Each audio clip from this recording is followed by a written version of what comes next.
사랑하는 하나님, 저희에게 주시는 하나님의 사랑이 큽니다. 저희의 삶에 베푸시는 주님의 능력이 큽니다.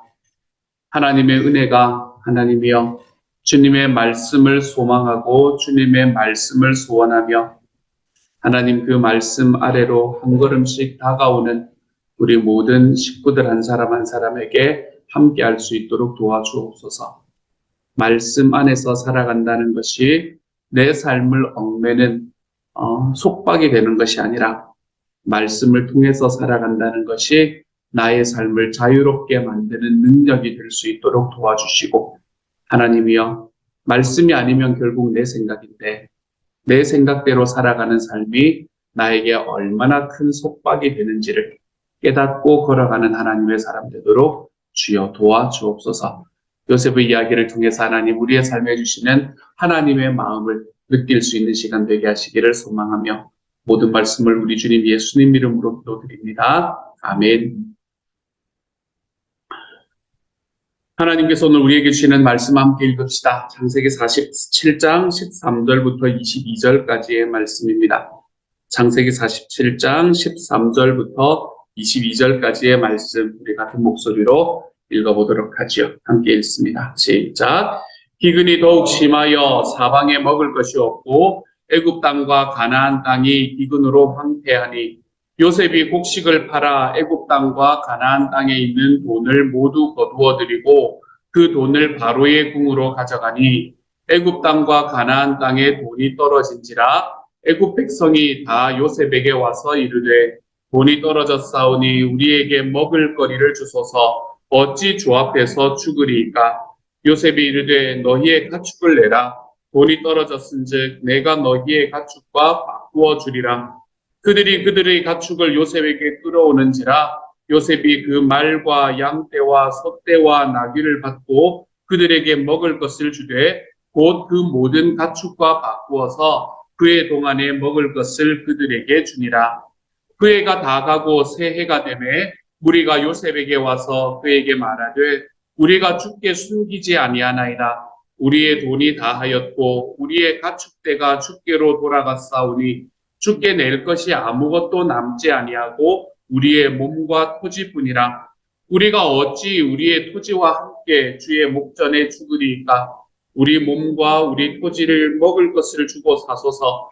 우리가 토지와 함께 바로의 종이 되리니 우리에게 종자를 주시면 우리가 살고 죽지 아니하며 토지도 황폐하게 되지 아니하리이다.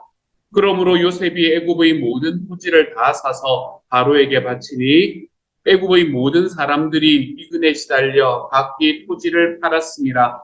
땅이 바로의 소유가 되니라. 요셉이 애굽 땅 이 끝에서 저 끝까지의 백성을 성읍들에 옮겼으나 제사장들의 토지는 사지 아니하였으니 제사장들은 바로에게서 녹을 받음이라. 바로가 주는 녹을 먹음으로 그들이 토지를 팔지 않음이었더라. 아멘. 오늘의 말씀은 22절까지 해서 끊어졌는데요. 아마도 내일의 말씀하고 연결이 되기 때문에 그런 것 같습니다. 그런데 그렇죠.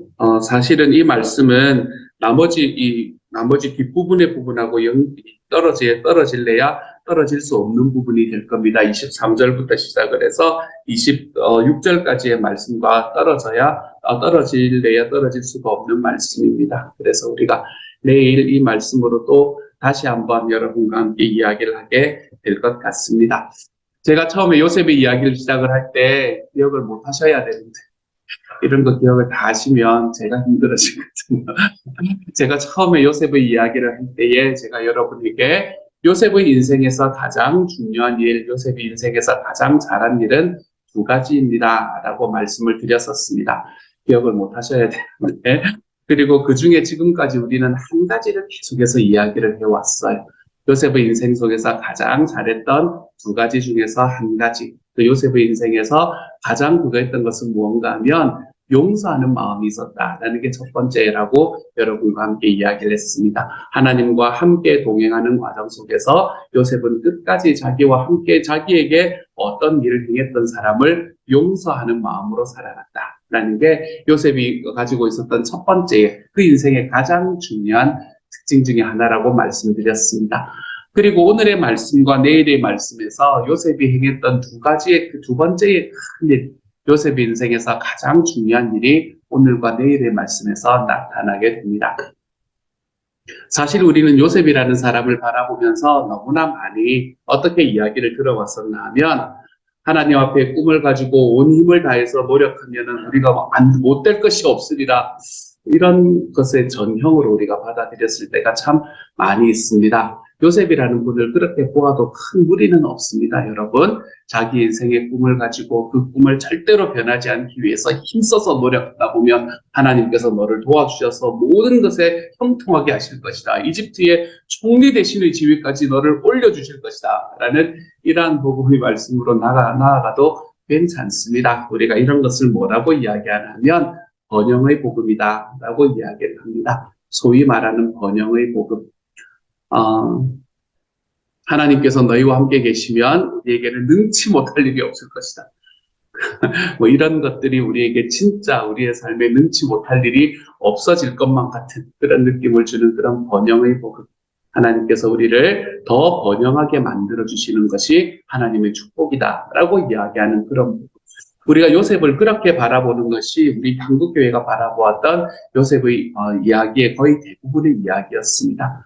하지만 요셉의 이야기는 사실은 여러분 우리가 쭉 읽어보아서 알지만 요셉의 이야기는 그러한 이야기를 우리가 하고 있는 것이 아니라는 것이 점점 보면 볼수록 확실해지는 것 같아요. 요셉이 인생에 성공했던 이유는 하나님께서 그를 추적하셨기 때문입니다. 우리가 너무나 자주 보았잖아요. 그렇죠? 여호와께서 그와 함께 하심으로 그가 형통하였다. 이게 순서였잖아요. 이게 순서. 요셉이 자기의 꿈을 가지고 잃지 않고 온 힘을 다해서 노력했더니 성경에는 그렇게 이야기하지 않았습니다. 그렇죠? 한 번도 그렇게 이야기한 적이 없습니다. 요셉이 자기의 꿈을 가지고 온 힘을 다해서 노력해서 여기까지 온 것이 아니라 요셉이 하나님께서 요셉과 함께 하시니까 하나님이 요셉의 삶을 형통하게 만들어주시고 그리고 요셉이 여기까지 지금 올라와 있는 것을 보게 되는 거죠. 그래서 저는 개인적으로는 이건 저 개인적인 생각입니다만 이 번영의 신학이라는 것을 우리가 쫓아가는 것이 그렇게 올바르지 않겠다라는 생각을 참 많이 하는 쪽에 저는 서 있는 사람입니다. 어쨌든 요셉이 가지고 있는 첫 번째 이야기는 이 번영의 신학을 이야기를 하지 않는다면 요셉이 가지고 있는 첫 번째 특징은 용서하는 사람이었다라는 특징을 가지고 있는 사람이었죠. 그래서 용서하는 요셉의 가장 대표적인 예가 우리가 어제의 말씀까지 보았던 이야기잖아요. 그렇죠? 자기 어제의 말씀, 지난주의 말씀에서 오히려 더 분명하게 보았군요. 형들이 자기 앞에 다시 나타났을 때에 그 형들에게 뭐라고 이야기한 요셉이었나 하면 나를 여기에 팔았다고 해서 당신들이 너무 많이 걱정하지 마세요. 내가 여기 온 것은 있잖아요, 여러분. 하나님께서 우리 가족의 생명을 구원하시기 위해서 나를 먼저 보내주신 거라니까요. 이렇게 이야기할 만큼 자기의 형들을 용서하는 마음을 가지고 있었던 사람. 그것이 바로 요셉이 가지고 있었던 첫 번째의 가장 중요한 특징이 되는 거죠.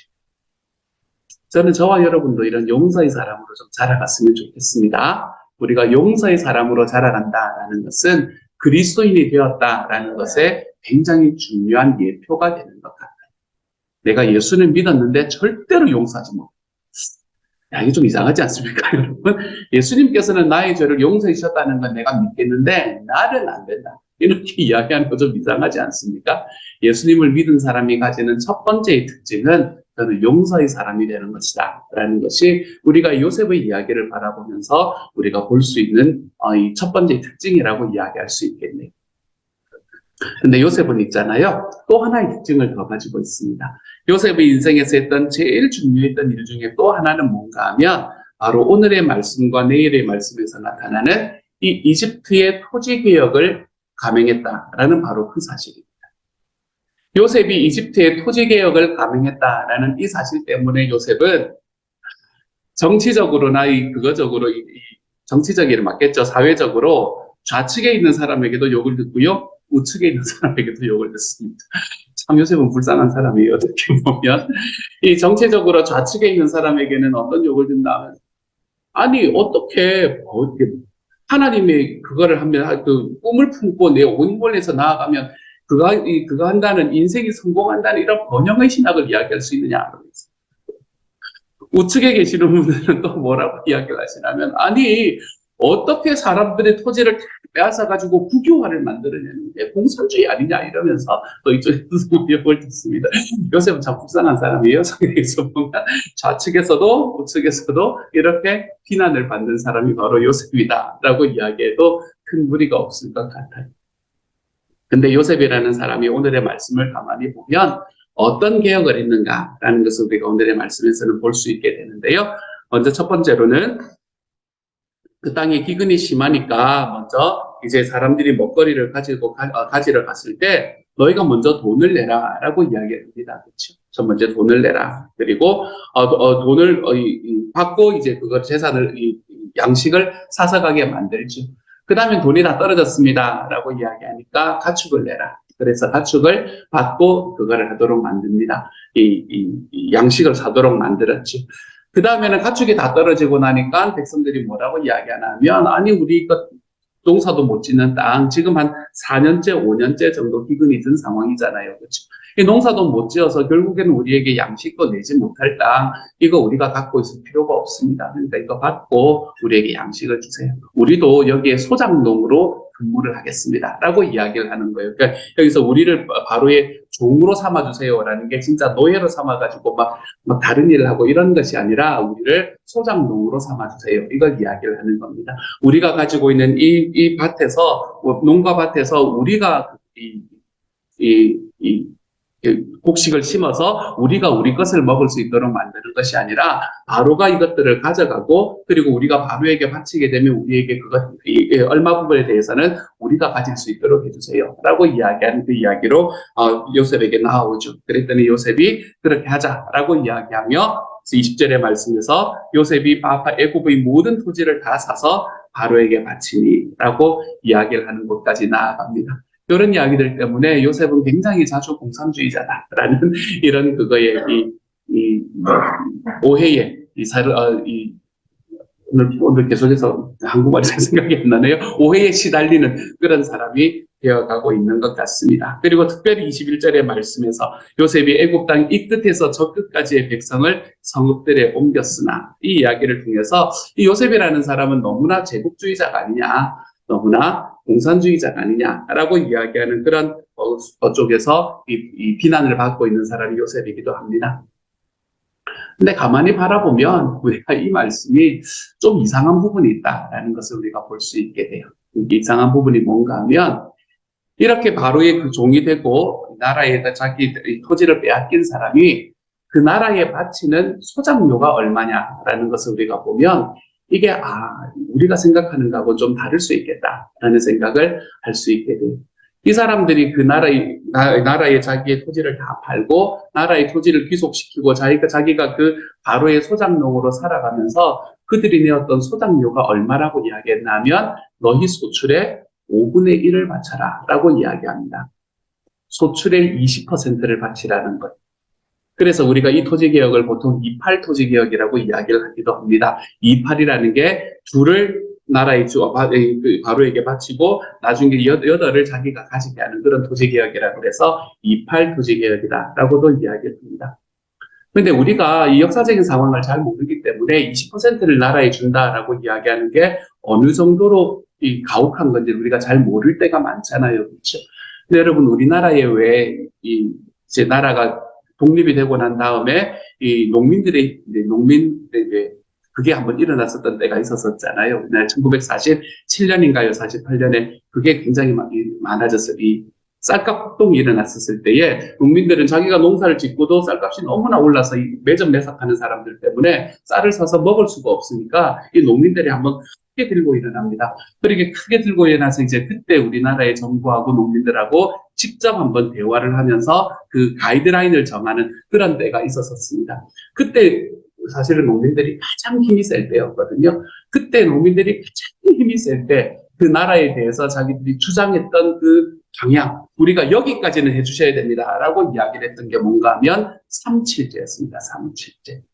나라에 3을 바칠 테니까 우리한테 치를 먹고 살고 있게, 살 수 있게 지주한테 그렇게 하자는 거죠. 그때는 나라는 아니라 지주한테 3을 줄 테니까 우리는 7은 가지고 먹고 살 수 있게 해주십시오라는 게 그때 당시에 농민들이 이야기하던 방향이었어요. 여러분, 이런 걸 생각해 보면 이팔제 토지개혁이라는 것은 사실은 사람들을 극하기 위해서는, 이 억압하기 위해서는 나타날 수가 없는 숫자가 바로 이팔제 토지개혁이 되는 겁니다. 그러므로 이때 당시에 둘을 가지고 하고 이하를 나라에 주고 바로에게 주고 그리고 여다를 가져가라라고 이야기하는 이 이야기를 들었던 이 농민들이 가졌던, 이 이집트의 사람들이 가졌던 그 마음이 과연 어땠을까라는 걸 생각해 보면 자기들이 약탈을 당하고 있다는 생각을 전혀 하지 못했을 만한 그런 숫자가 바로 이팔제 토지개혁이라고 이야기하는 이 이야기가 우리에게 말하는 숫자가 되는 거예요. 요셉은 자기의 토지개혁을 통해서 어떤 사람들은 자기가 가지고 있는 모든 것들을 다 바쳐서 더 돈 많은 사람들에게 지불을 해야 되고, 돈이 더 많은 사람들, 권력이 더 많은 사람들은 그것을 다 써서 자기의 것을 더 늘리는, 자기가 가지고 있는 그 재산들을 더 늘리는 그런 삶을 사람들에게 이야기했던 것이 아닙니다. 그런 삶을 이야기했던 것이 아니라 오히려 그 이전에, 여러분, 요셉이 이 이팔제 토지개혁을 하기 이전에 이집트라는 나라에는 토지가 굉장히 평등하게 나누어져 있었을 것 같습니까, 여러분? 절대로 그렇지 않았습니다. 그때 당시에 지주들은 얼마나 큰 지주들이었으며, 그때 당시에 백성들을 그 밑에 자기 밑에 있는 그 소작농들을 억압하는 사람들은 얼마나 많이 억압을 했는지 모릅니다. 나라 전체에서 가이드라인이 없었기 때문에 자기의 소작농에게 자기가 받는 그 양은 지주가 정하면 되는 거예요. 그렇기 때문에 5대5로 하자. 우리한테 6을 주고 너는 4만 가지고 먹어도 되지 않냐라고 이야기하는 이런 이야기들이 비일비재하던 그 시기에 요셉은 뭐를 이야기를 하나 하면 둘만 바쳐라. 그리고 8은 너희가 가지고 먹고 살아라. 라고 이야기하는 이런 토지개혁으로 나아가는 것을 오늘의 말씀에서 볼 수 있게 돼요. 그래서 우리가 요셉의 이 이야기를 가만히 바라보면 요셉은 이 모든 사람들이 가지고 있는, 약하고 힘든 사람들이 가지고 있는 모든 것을 빼앗아서 강한 제국주의에게 다 갖다 바친 그런 제국주의자의 느낌이라기보다는 요셉은 어떤 사람의 느낌이 강한가 하면 하나님께서 이 아브라함에게 말씀하셨던 것처럼 너는 복의 근원이 될 것이다. 너는 복의 통로가 될 것이다. 라고 이야기하는 이 이야기에 굉장히 잘 어울리는 사람이 바로 요셉이구나 라는 생각을 하게 됩니다. 요셉이라는 사람은 이 아브라함에게 하나님이 이야기하셨던 그 이야기에 마치 모델과도 같은 사람이 되는 것. 너를 축복하는 사람에게 내가 복을 내리고 그가 저주하는 자에게 내가 저주를 할 것이다. 그렇게 이야기하면서 너를 통해서 너의 모든 민족들이 너를 위해 너 때문에 복을 받을 것이다. 라고 이야기하셨던 이 하나님이 아브라함에게 주셨던 이 약속이 마치 모델인 것처럼 이루어졌던 사람이 바로 요셉이라는 사람입니다. 그래서 요셉을 통해서 누가 지금 복을 받고 있는 겁니까? 이집트에 있는 사람들이 복을 받고 있는 겁니다. 물론 이집트에 있는 사람들 중에서 좀 지주들에게는 좀 힘들었던 그런 토지개혁이었겠죠. 원래는 자기의 땅이었는데, 그렇죠? 지주들이 가지는 자기의 땅이었고 자기 마음대로 할 수 있는 사람이었는데 그것들이 바로에게로 옮겨지니까, 나라에게로 옮겨지니까 이 지주들에게는 참 힘든 개혁이 되었을 것입니다. 그렇지만 정말로 삶에서 어렵고 아팠던 사람들, 자기의 삶에 있는 그 작은 것들 속에서 늘 이 핍박을 경험하고 다른 사람들이 나의 삶을 이렇게 짓누르는 것을 경험했던 그 사람들에게는 마치 소리 지를 수 있는 해방의 통로 같은 그런 장소가 바로 이 이팔제 토지개혁이 이루어지는 바로 이 자리였을 겁니다. 사랑하는 여러분, 요셉이 했던 이 일 중에서 가장 큰 2가지 일은 바로 이 2가지 일이었습니다. 첫 번째로는 형들을 용서하는 마음을 가짐으로 그 용서하는 마음으로 평생을 살아왔기 때문에 그의 삶에 있는 아픔과 어려움 속에서도 그는 한 번도 하나님과 동행하는 것을 놓치지 않았다는 사실. 저는 이게 참 아름다운 일이었던 것 같거든요. 두 번째로는 자기가 자기 증조 할아버지가 되나요? 증조 할아버지인 아브라함에게 주셨던 그 하나님의 약속은 너가 복의 담지자가 되는 것, 최종 담지자가 되는 것이 아니라 복의 통로가 되어라. 너를 통해서 하나님의 복이 이웃에게 모든 민족에게 흘러갈 수 있게 하여라. 라고 이야기하시는 이 주님의 말씀들이 그의 삶 속에서 마치 모델처럼 나타날 수 있었던 사람. 그래서 그때 당시에 이집트 안에서 정말 아프고 어려웠던 사람들. 정말 힘있고 돈이 많은 사람들을 그 사람들이 더 이 손해를 보게 만들므로 인해서 아프고 힘든 사람들 앞에서 하나님 앞에서 더 편하게 살아갈 수 있도록 만드는 그 자리를 마련해 주었던 일. 이 일이 바로 요셉이 행했던 일이지요. 그러므로 사랑하는 여러분, 요셉이 행했던 이 두 번째 특징. 하나님께서 너는 복의 담지자가 되는 것이 아니라 모든 민족에게 복의 근원이 되는 사람으로 살아. 라고 이야기하는 이 하나님의 말씀이 요셉의 삶에 나타났던 것처럼 우리의 삶에 나타나야 하는 예수님의 이야기가 하나가 있습니다. 너는 모든 민족에게 복의 근원이 되라 라고 이야기하는 이 아브라함의 이야기와 비슷한 이야기를 예수님이 하신 적이 있지. 어디서 하셨던 게 기억이 나시나요? 예수님의 마지막 유언과도 같은 말씀, 그 말씀을 이 누가의 이야기로, 누가의 표현으로 풀어 쓴 이야기. 그것이 바로 사도행전 1장 8절에 나오죠. 뭐라고 이야기합니까? 너희는 이 예루살렘과 온 유대와 사마리아와 땅 끝까지 이르라. 나의 증인이 되어라. 라고 이야기하는 이 예수님의 말씀이 우리에게는 던져져 있는 겁니다. 자기의 증조 할아버지였던 아브라함에게 주셨던 그 약속에 합당하게 삶으로 인해서 그 약속이 마치 어떤 한 사람에게 이루어지면 어떻게 이루어지는가라는 그 모델 같은 모습을 보여주었던 이 요셉의 삶이 저는 저와 여러분에게서는 우리를 향해서 유언처럼 말씀하셨던 이 예수 그리스도의 복음 전파하는 명령. 저는 이 명령에 있어서 우리의 삶에서 모델처럼 나타나 볼 수 있는 하나님의 사람이 좀 되어갈 수 있기를 소망합니다. 요셉이 우리의 삶에 보여주었던 그 용서의 이야기가 우리의 삶에 좀 체화될 수 있기를 원합니다. 여러분 좀 용서하며 사십시오. 여러분의 주변에 있는 사람들에게 그럴 수도 있지 라고 이야기하면서 좀 살아가십시오. 여러분 이게 어려운 것 같지만 쉬운 일은 아니고 쉬운 일 것 같지만 어려운 일이기도 한 것입니다, 여러분. 하지만 여러분 어떤 일들이 있을 때에 사연이 있겠지 라고 이야기하며 살아가는 삶이 여러분의 삶의 습관이 되도록 여러분의 삶을 좀 만들어 가보십시오. 또한 요셉이라는 한 사람을 통해서 이 온 이집트 전체가 구원을 받고 있는 이 모습처럼 저와 여러분의 삶 속에서도 너희는 땅 끝까지 이르러 나의 증인이 되어라 라고 이야기하는 그 말씀을 좇아서 우리가 하나님 앞에 우리의 한 걸음을 좀 디뎌내 볼 수 있는 하나님의 사람이 되어 가시기를 소망합니다. 여러분, 여러분의 땅 끝은 어디인가요?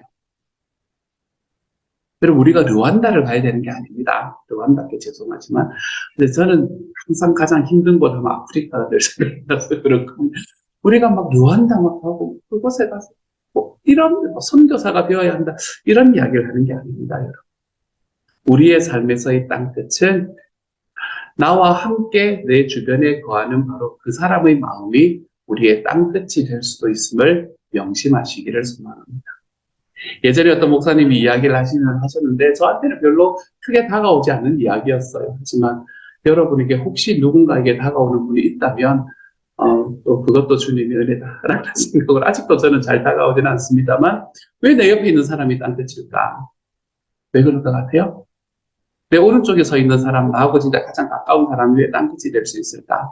이렇게 가면 바로 만나는데 반대로 돌면 삥 돌아서 땅끝이 된다. 이렇게 이야기를 하시는 분이 계시더라고요. 삥 지구는 둥그니까 삥 돌아서 내 바로 가까이 있는 그 사람이 나의 땅끝이 된다. 그러니까 그 사람에게 나가는 다 이렇게 설명을 하시는 목사님이 계셨는데 저는 잘 그게 되지 않았지만 혹시나 많은 이야기기도 하니까 혹시나 누군가에게 여러분 중에 누군가에게 그게 또 이해가 된다면 여러분 그렇게 우리의 땅끝을 좀 정리해가면서 살아갈 수 있었으면 좋겠습니다.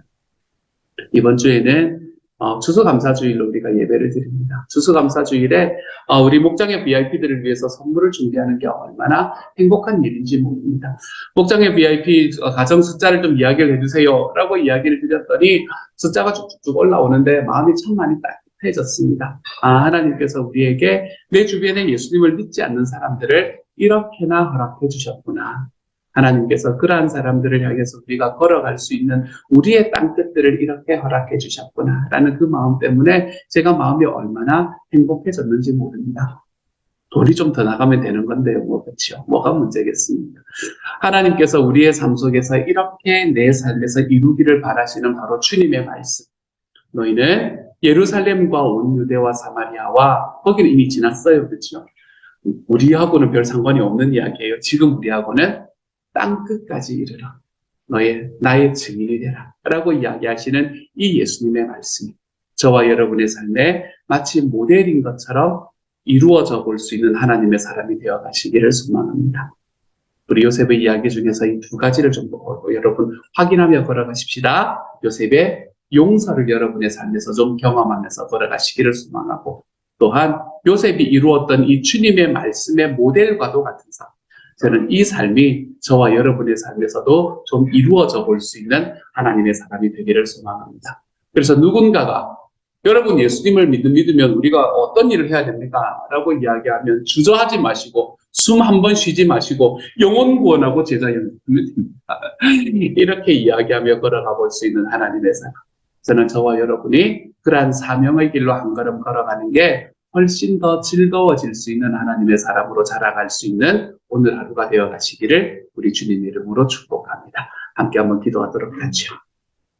사랑하는 하나님, 좌에서도 우에서도 이렇게 비난을 받을 수밖에 없는 요셉, 우리 불쌍한 요셉. 하나님, 그렇지만 요셉의 삶을 가만히 바라보면 요셉은 이 두 가지 일을 했던 것을 보게 됩니다.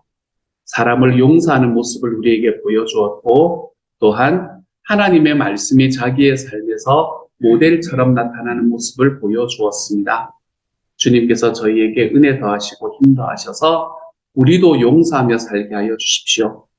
용서가 되지 않을 것 같은 사람을 용서하는 자리에 걸어갈 수 있게 하여 주십시오. 하나님께서 또한 우리의 삶을 주님께서 우리에게 말씀하신 그 주님의 명령에 하나님 온전히 모델 같은 삶을 살아가 볼 수 있게 하여 주십시오. 땅 끝까지 이르러 내 증인이 되어라. 주님, 그 땅 끝이 바로 나와 함께 서 있는 나의 VIP입니다. 주님 앞에 고백하며 하나님이여 그 자리로 한 걸음씩 걸어가 볼 수 있는 하나님의 사람이 되어서 주님, 이제는 팬데믹이 마무리가 되고 하나님 이제 새로운 시대가 또 열려지는 이 상황 속에서 하나님 우리의 삶에 하나님께서 우리에게 맡겨주신 이 사명들이 다시 한번 확인될 수 있는 시간들이 될 수 있도록 주여 도와주옵소서. 모든 말씀 우리 주님 예수님 이름으로 기도드립니다. 아멘.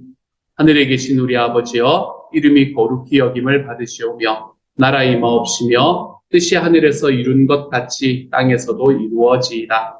오늘날 우리에게 일용할 양식을 주옵시고 우리가 우리에게 죄 지은 자를 사하여 준 것 같이 우리 죄를 사하여 주옵시고 우리를 시험에 들게 하지 마옵시고 다만 악에서 구하옵소서. 대개 나라와 권세와 영광이 아버지께 영원히 있사옵나이다. 아멘.